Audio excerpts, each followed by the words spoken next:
em caso de momento em que o assunto não ficou claro, faltou alguma coisa que de repente nós deixamos de falar, mas você quer saber, então deixe a sua pergunta. Nós vamos olhar as perguntas semelhantes, nós vamos juntar numa só, e aí no domingo que vem, o Douglas vai me auxiliar aqui, ele vai captar essas perguntas, viu, Douglas? E aí ele vai me entrevistar aqui, em nome de vocês. Então ele representa vocês, e aí ele vai me entrevistar aqui, nós vamos responder.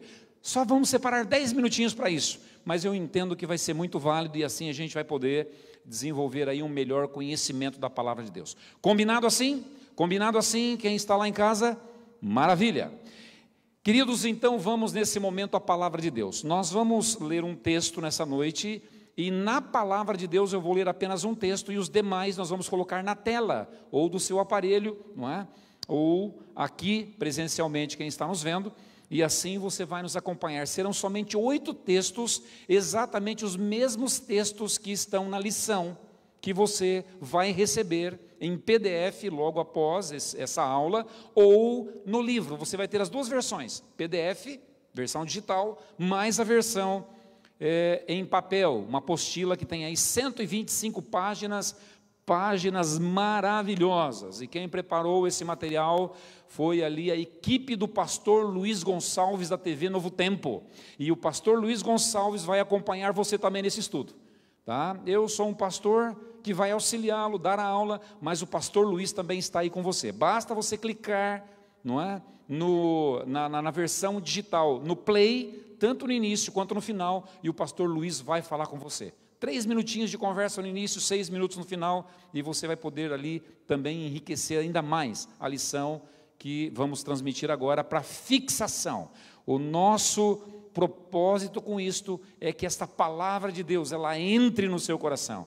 E queridos, a palavra de Deus, ela forma homens de caráter, ela nos ajuda em nosso intelecto. Eu quero convidá-lo então agora a lermos juntos o primeiro texto que está nesta lição.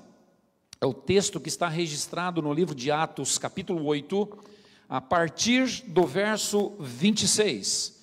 Nesse texto está ali a história de Filipe e o etíope. Diz assim o texto: um anjo do Senhor falou a Filipe dizendo: dispõe-te e vai para o lado do sul, no caminho que desce de Jerusalém a Gaza. Este se acha deserto. Filipe se levantou e foi.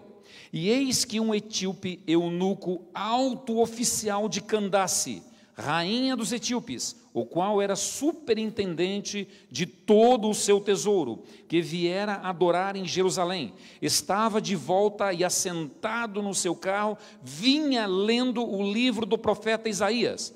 E então disse o Espírito Santo a Filipe: aproxima-te desse carro e acompanha-o. E correndo Filipe, ouviu ler o profeta Isaías e perguntou: você compreende o que você está lendo? E ele respondeu: como poderei entender se alguém não me explica? E convidou Filipe a subir a sentar-se com ele no carro. Ora, a passagem da escritura que estava lendo era esta: foi levado como ovelha ao matadouro, e como um cordeiro mudo perante o seu tosqueador, assim ele não abriu a boca. Na sua humilhação lhe negaram justiça. Quem lhe poderá descrever a geração? Porque da terra sua vida é tirada. Então o eunuco disse a Filipe: peço-te que me expliques a quem se refere o profeta. Fala de si mesmo ou de algum outro? E então Filipe explicou, começando por esta passagem da escritura, anunciou-lhe a Jesus. E seguindo eles caminho afora, chegando a um certo lugar onde havia água, disse o eunuco: eis aqui água, que me impede de ser batizado? E Filipe respondeu: é lícito, se crês de todo o coração. E respondendo o etíope disse: creio que Jesus Cristo é o Filho de Deus. E então mandou parar o carro, ambos desceram a água, e Filipe batizou o eunuco. E quando saíram da água, o Espírito do Senhor arrebatou a Filipe, não mais vendo o eunuco, e este foi seguindo o seu caminho, cheio de júbilo. Mas Filipe veio a achar-se em Azoto e, passando além, evangelizava todas as cidades até chegar a Cesareia. Queridos, nós temos uma história fantástica que talvez seja a sua história. Eu sei que você ama a palavra de Deus e por isso está aqui conosco, mas talvez haja aspectos e algumas situações da palavra de Deus, alguns textos que você não entenda com perfeição e precisa de ajuda, assim como esse etíope, essa pessoa de alto intelecto, pessoa muito culta, pessoa altamente responsável, mas estava com dificuldades para entender as coisas espirituais. E assim como o Espírito Santo conduz ali Filipe para instruir o eunuco, eu entendo que o Espírito Santo trouxe você aqui para estar conosco, para nós auxiliarmos você. Não é por um acaso que nós estamos aqui juntos. Então, querido, já ore no teu coração, para que a palavra de Deus, assim como o eunuco foi ali confortado, teve conhecimento, foi impactado pela palavra de Deus, que ela impacte também a tua vida. Amém? Que Deus abençoe você. E agora vamos então a algumas perguntas. Está aí, não é? O quadro em que está ali para representar que você também é convidado a estar conosco estudando a palavra. A primeira pergunta dessa noite, querido, é a seguinte: quando se trata de Bíblia, qual era a fonte de inspiração dos profetas bíblicos? Afinal de contas, de onde surge a palavra de Deus?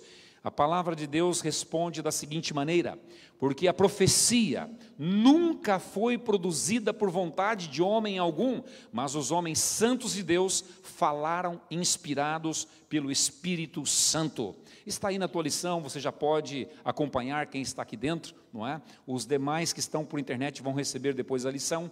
Mas a pergunta é a seguinte: de onde vieram toda essa informação, não é, que está aqui, contida na palavra de Deus? Segundo o testemunho das próprias Escrituras, toda essa fonte de informação, ela não vem por vontade humana. Algumas pessoas têm argumentado de que isso aqui é apenas papel e tinta. Qualquer homem pode produzir um livro como este. No entanto, a própria palavra de Deus diz que o conteúdo que está aqui não veio por vontade humana. Não foi porque o homem quis, mas tudo que está aqui foi inspirado por Deus, foram homens de Deus que falaram. E querido, 40 pessoas, 40 personagens foram usados pelo Espírito Santo para escrever a Escritura. Num espaço de 1.600 anos, homens de funções diferentes, alguns eram reis, outros escribas, outros pastores de gado, outro advogado, outro era médico, um foi cobrador de impostos, pessoas que viviam em ambientes diferentes, culturas diferentes, épocas totalmente diferentes, mas percebemos que é uma unidade de pensamento, e isso só é possível quando só existe um autor, e o autor da palavra de Deus é o Espírito Santo. Portanto, você pode ler com a garantia de que quem está falando diretamente ao seu coração e à sua mente não são homens. Como estamos falando aqui para você, a voz é nossa, não é? Há homens aqui, mas apenas estamos transmitindo a palavra de Deus como instrumentos para que ela chegue até você e você tenha então luz, a luz que vem de Deus. Bom, uma próxima pergunta, a pergunta número 2 que está na lição: onde se origina essa mensagem dos profetas? Ela é basicamente a mesma pergunta, né? A primeira pergunta que foi feita, de novo mostra a origem. A primeira pergunta nos responde que ela vem do Espírito Santo, como autor da palavra de Deus, e agora o próximo texto é narrado por Paulo, é Paulo quem está escrevendo aqui. E Paulo, em 1 Tessalonicenses, capítulo 2, verso 13, diz assim: por isso também damos sem cessar graças a Deus, pois havemos recebido de nós a palavra da pregação de Deus. E recebestes, não como palavra de homens, mas, segundo na verdade, como a palavra de Deus, a qual também opera em vós os que crestes. De acordo com Paulo, quem estava pregando não era Paulo. Paulo foi um gigante do evangelho no seu tempo.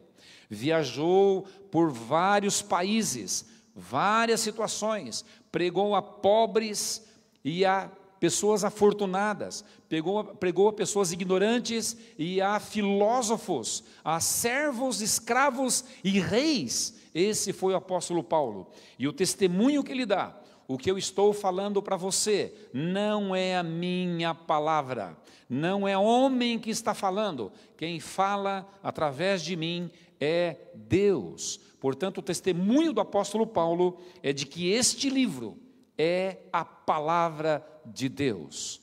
Nós nos preocupamos muito em ouvir aquilo que os homens têm, não é a palavra dos homens, mas, querido, quando nós abrimos esse livro, nós estamos em contato com a fonte mais poderosa e mais inteligente que existe no universo. A própria palavra de Deus diz que esse Deus é onisciente, Ele é onipotente e Ele é onipresente. Já pensou que maravilha podermos ter um contato direto com a palavra de Deus? E quando se trata de palavra de Deus, eu tenho que encará-la como uma carta de amor do Criador para cada um de nós. É assim que você encara a palavra de Deus? Uma carta de amor? A Bíblia é a carta de alguém apaixonado, em desespero, enviando uma mensagem para você parar um pouquinho o teu ritmo, o curso da tua vida, e então ouvir o que ele tem a dizer, porque nesse mundo, todos nós, em um momento ou outro, estávamos nos dirigindo para um precipício, para a destruição certa, mas Deus, no seu imenso amor, envia a sua palavra, para que eu tenha orientação a respeito do caminho seguro que devemos, por onde devemos andar. Amém? Maravilhoso isso, não é? É Deus falando conosco. Querido, a terceira pergunta é uma pergunta que tem mexido com a cabeça de muitas pessoas. Me acompanhe agora no que tem acontecido. E infelizmente, com tristeza no coração, eu digo a vocês que esse mundo não está compreendendo direito a palavra de Deus. Não está.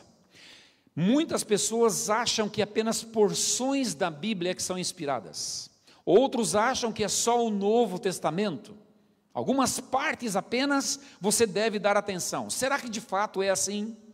Então a pergunta é esta, não é? Que parte da Bíblia é inspirada por Deus? E o texto está em 2 Timóteo, capítulo 3, verso 16. Atente bem para aquilo que o Espírito Santo quer ensinar a você. Não é o pastor Ademir, não é? Não é o pastor Ademir, esse que vos fala.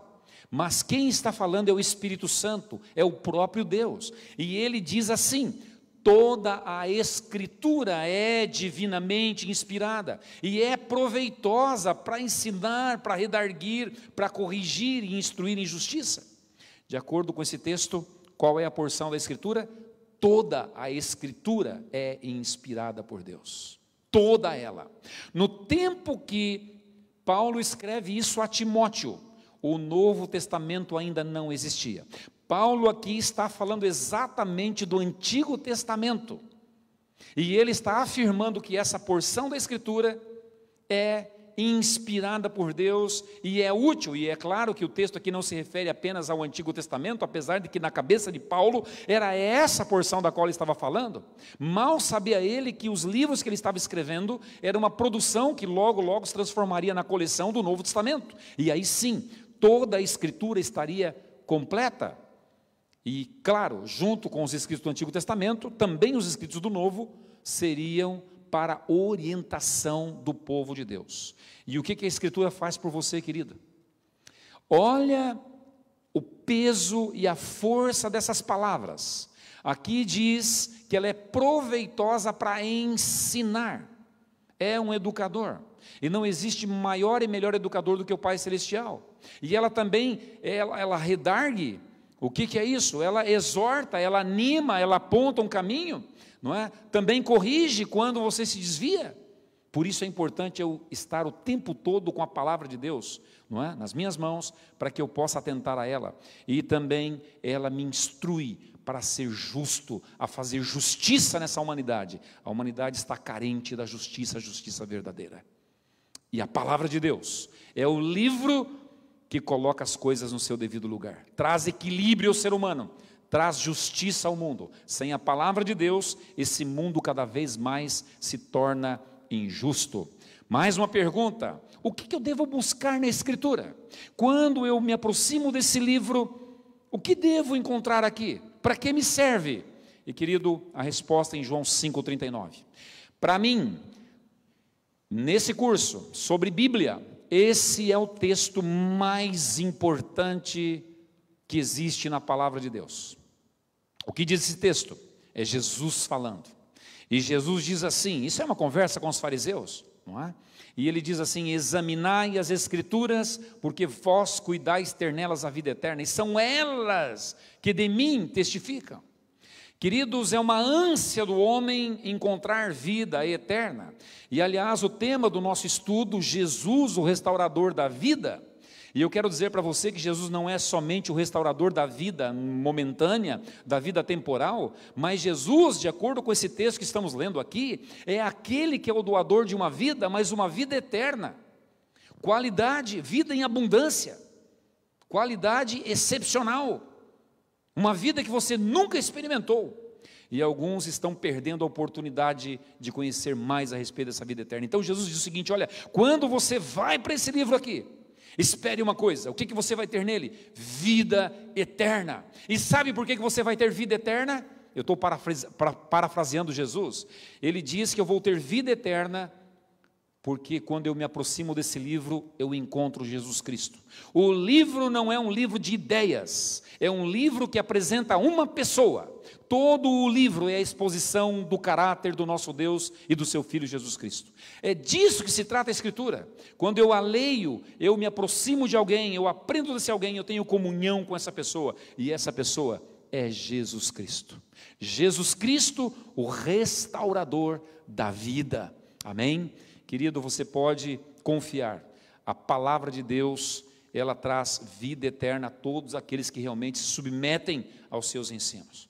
A próxima pergunta, a pergunta 5, ela fala sobre o verbo. Quem é o verbo descrito no Evangelho de João? E João fala de um verbo, de uma palavra.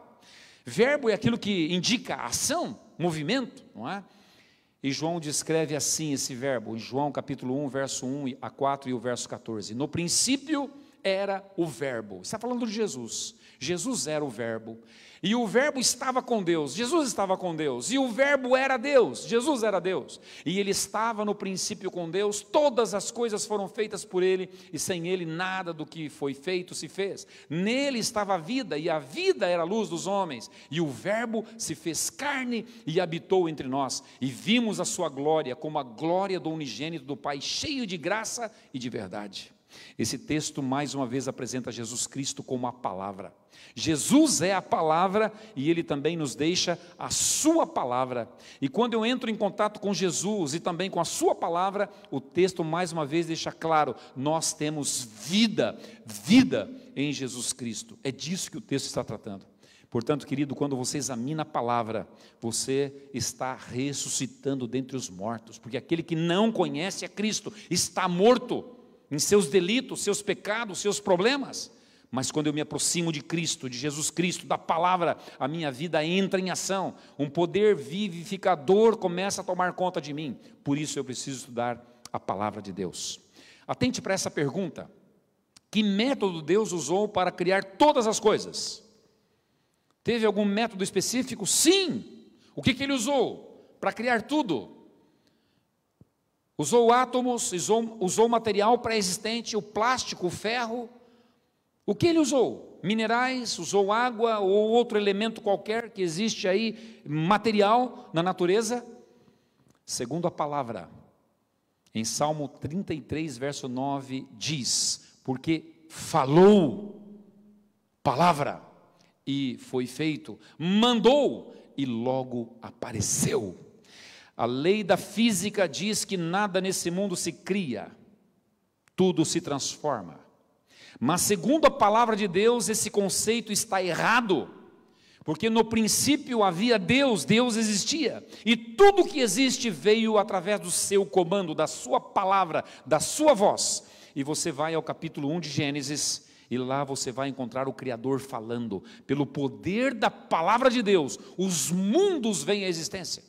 Deus fala e a luz aparece, Deus fala e o oxigênio aparece. Deus fala e a porção seca aparece, os vegetais, as plantas e tudo mais. Deus fala e aparece o sol e a lua, não estavam lá, mas pela palavra de Deus, eles existem, eles vêm à existência. Deus fala e os oceanos estão cheios de peixes, de animais marinhos, de aves no céu. Deus fala e os animais aparecem. Assim Deus cria. Esse é o método que Deus usa para criar. E querido, eu quero parafrasear uma coisa aqui. Se Deus foi poderoso o suficiente para trazer o universo à existência, e você olha para a sua vida com problemas que você acha que são imensos, gigantescos, você acha que não tem mais solução para você, o mesmo Deus poderoso que criou o mundo, o universo, pela sua palavra, pode recriar você, pode restaurar a sua vida, creia nisso. Ele pode restaurar a tua família, teu filho, teu casamento, tem poder para restaurar tudo que você quiser. No entanto, você precisa estar em contato com a palavra de Deus. A sua palavra, há poder nela. Portanto, querido, vá à palavra de Deus, e ela certamente vai ter um impacto recriador em você, porque a palavra de Deus tem poder. Mais uma pergunta do nosso estudo. Dentro do Novo Testamento há um encontro de Jesus com um centurião. Esse centurião estava com um funcionário doente, e esse centurião agora vai perguntar a Jesus, vai fazer um pedido a Jesus. E o que é que ele pede a Jesus? O que é que ele disse para Jesus? E Jesus agora se admira muito.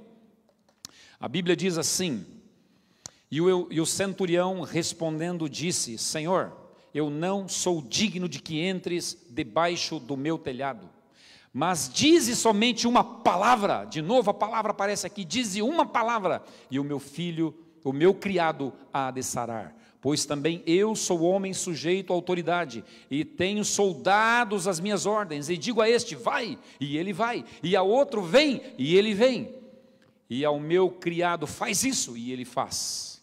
E maravilhou-se Jesus ouvindo isto, e lhe disse aos que o seguiam: em verdade vos digo que nem mesmo em Israel encontrei tanta fé. Esse texto, querido, está falando de alguém que crê na palavra, sequer precisa da presença de Jesus. Alguns acham que necessitam de que apenas uma oração presencial com a mão imposta vai resolver. Esse homem tinha fé para acreditar que apenas a palavra, mesmo à distância, ela tinha poder vivificador e curador. Você tem essa fé do centurião? Querido, esse texto está aqui para dizer que eu preciso crer na palavra. Aquele que crê na palavra de Deus vê milagres acontecendo. Que Deus possa te abençoar. E a última pergunta, para encerrarmos o estudo nessa noite: como é que Jesus interpretava as Escrituras? Como é que Jesus, ele tratava com esse livro, que ele próprio havia inspirado pelo Espírito Santo? E o texto está em Lucas capítulo 24, verso 27. Toda vez que alguém abordava Jesus com alguma pergunta, Jesus nunca ensinava dele próprio, ele usava a palavra. E diz o texto: e começando por Moisés e por todos os profetas, explicava-lhes o que dele se achava em todas as Escrituras. De novo, o próprio Jesus está dizendo que o conteúdo da Escritura fala dele, e que para você entender corretamente um assunto, e é isso que nós vamos fazer com você, você precisa analisar toda a Escritura. Aqui é apenas um assunto que ele está usando. Quem é o assunto? É ele. E como é que eu faço para conhecer esse Jesus? Eu preciso de toda a Escritura, não só o Novo Testamento, mas Novo e Velho. E querido, quando você pega o Velho e dispensa o Velho, você está, infelizmente, deixando de conhecer Jesus Cristo. Alguns querem estudar só o Novo Testamento, e ao estudar só o Novo Testamento, eles vão ter apenas um meio conhecimento a respeito de Jesus, porque o Antigo também fala de Jesus, e é isso que ele está tratando aqui. Quando ele falava às pessoas, ele usava toda a Escritura. Que Deus possa usar você da mesma maneira como usou o Filipe para ser o evangelista, para levar a palavra para os outros. Não é? Você está conosco hoje recebendo a palavra, mas você já se torna também um doador da palavra. E que essa palavra, ela realmente possa trazer vida a você. E a proposta é essa aqui: Jesus, o restaurador da vida, nos acompanhe até o final, cada domingo.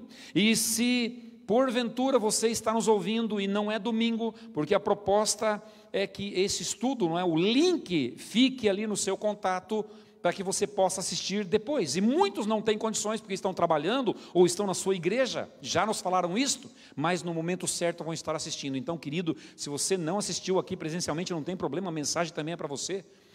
Faça sua pergunta durante a semana e logo, logo o Douglas vai estar podendo responder para você. E creia, essa palavra, esse estudo vai transformar a sua vida. Nesse momento, eu quero orar para que Deus possa transformar a sua vida. Querido, de onde você estiver, se você está em casa, você que está aqui na igreja, eu gostaria de pedir que você levante a mão ao céu agora, porque esse é o teu gesto para dizer que você quer se conectar a Deus e a sua palavra, e eu quero pedir que Ele abençoe você através dessa palavra. Vamos orar? Feche seu olhinho e falemos com Deus nesse momento. Eterno Deus, mais uma vez nós queremos te agradecer pela tua presença conosco. Temos crido que os teus anjos estiveram ao lado de cada um desses amigos que estão nos acompanhando nesse momento. E o nosso desejo, Senhor, é que o Senhor desperte no coração de cada um que nos ouve amor a esta palavra, e que esta palavra possa cair em corações férteis, em corações que realmente possam dar frutos para a honra e glória do teu santo nome. Que eles sejam abençoados, que sejam restaurados. Talvez haja pessoas aqui, Senhor, que necessitam de uma restauração no casamento, restauração da saúde, restauração na vida espiritual, restauração em algum relacionamento com algum amigo, patrão, no trabalho. Querido Deus, restaura essas vidas que estão conosco, e que o Senhor os use pelo nome de Jesus, e no próximo domingo, que todos eles possam estar aqui conosco. Por favor, Senhor, os acompanha e os abençoa, nós te pedimos.